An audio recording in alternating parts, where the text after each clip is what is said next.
Hamad says, I know that we need to say Alhamdulillah after sneezing even within prayer.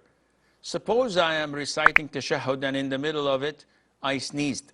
In this case, I say Alhamdulillah, and either I continue from where I was reciting before sneezing, or I can start over the Tashahhud. What is the ruling? Please advise. The answer is Alhamdulillah.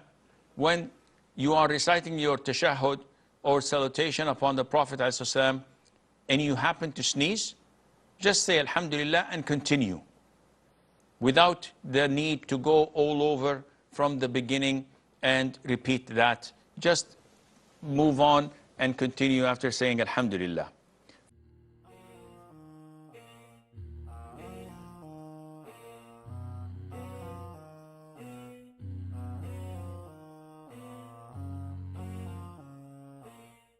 And have you ever taken a counseling session with me?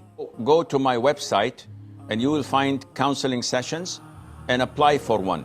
If you can afford it, that's good for you. If you cannot, you're entitled for one free session. And this is for everybody.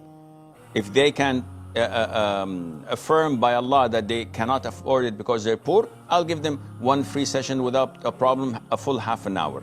So come to me and let's speak about it, inshallah, within the following 2 days or 3 days. And bi'idhnillah azza wa jal, I will try and seek Allah's guidance to solve your problem once and for all, bi'idhnillah.